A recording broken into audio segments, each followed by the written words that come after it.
UFC 200 is wrapped up. We are inside the now empty T-Mobile Arena. I'm with Dana White, who had a pretty quiet week.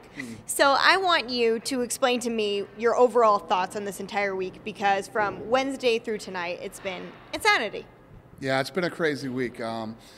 Obviously, the John Jones situation is a huge disappointment. But other than that, Thursday's fight was ridiculous.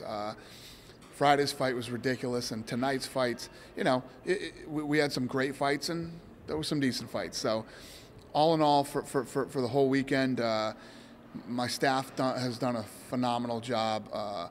Everybody's asses are kicked, and we did it. I think that the fans had a good week here, International Fight Week. One of the things that I noticed, you know, here in the arena and at the fights this weekend, a lot of people from other countries here, people from Australia, South America, Europe, and the UK. Really cool. So it was another successful. Yeah, absolutely. Let's talk about Thursday night's fight. Eddie Alvarez became the new lightweight champion against Dos Anjos, who looked unbeatable. You know, there were times where you just thought it wasn't going to happen. What did you think about that fight? Yeah, he looked ridiculous. I mean, he looked so good. I didn't expect that to happen that way. I mean, our RDA has fought all the best in the world. Some of the toughest guys gone toe-to-toe with him. Eddie Alvarez came in. He caught him. Once he hurt him, I mean, he just went after him. He hit him with so many punches. RDA's chin is ridiculous. He tried to stay in there. Great fight and great win by Eddie. Yeah, and then you've got Joanna versus Claudia. Joanna just putting it on those last 3 rounds. That was a big rivalry. It was put to rest there. She's defeated Claudia now twice. But what did you think of that? I mean, especially the way those first 2 rounds were going and the way she was able to turn it around. Yeah, I was so impressed. You know, I actually think Claudia came in with the wrong game plan to keep wrestling. She actually hurt Joanna, you know, in the beginning of the fight with punches. She's a strong girl. She hits hard. And then she ended up, you know, smoking herself and burning herself out with all the wrestling.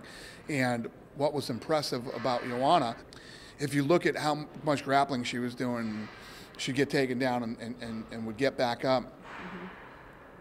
She wasn't exhausted. In the 3rd round, when she's such a little gangster, when she notices that you're either hurt or tired, she puts the gas on. Oh, yeah, and she did just that. She obviously came out victorious, defended her belt again. And then tonight, UFC 200, there's so many fights that we could talk about, but Aldo versus Edgar.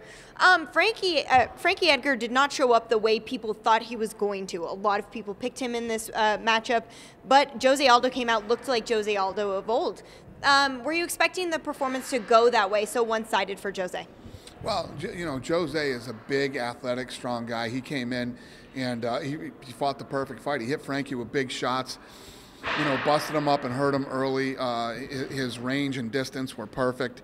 You know, he fought the perfect fight. I think he fought a safe fight. Oh, okay. All right. So enough to obviously get that belt, and then he's going to fight Conor McGregor at some point. We don't know when, because Conor's got this August date, so we just look forward to the future of when they're going to unify that belt. Well, I think Conor made it very clear this weekend at the press conference that he will go down there and defend the title against whoever wins tonight. So it will be him and Jose again. You know, obviously the Nate fight's going to happen. We got to see if Conor comes out, you know, unscathed, and then we can decide. Because, you know, Conor likes to turn right around and fight again.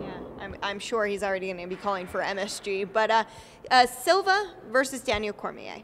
This is a fight that was made in 3 days. This was a fight the fans didn't necessarily love once it went into action inside that octagon. Were you hoping for more from that fight?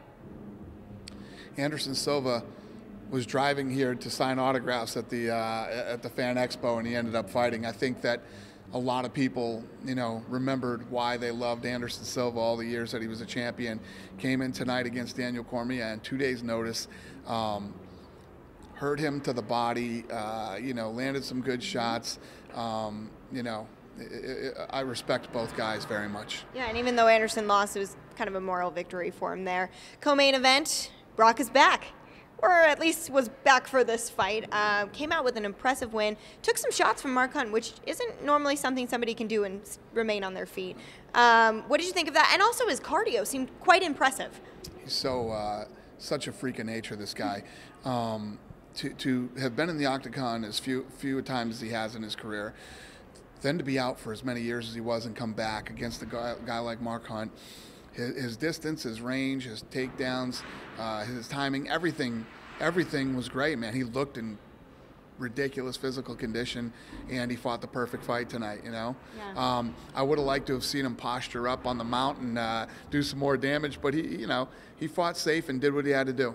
Do you feel like when you handle Brock, are you a guy who's going to call him now and say, like, hey, we can make this happen, we can make this happen, or you just kind of sit back and say, whatever Brock's going to do, he's going to call us? Brock's under contract with the WWE, so Brock had gone to Vince and asked if he could do this fight, and Vince let him, so I don't mess with people's contracts. You know, if they want to do something again, they'll call me.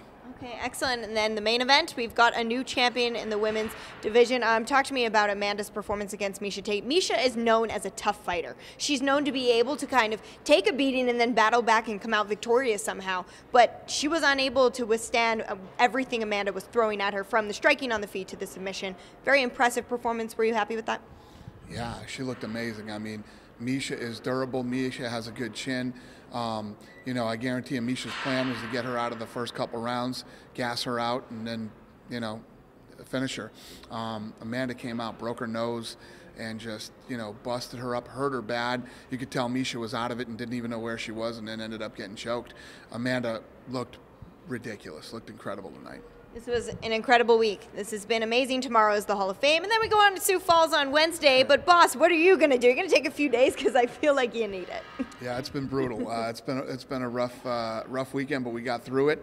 I think the people who came had a blast here, and hopefully the people who watched it liked it too. Yeah, and the people who worked it did as well. Perfect. Thanks.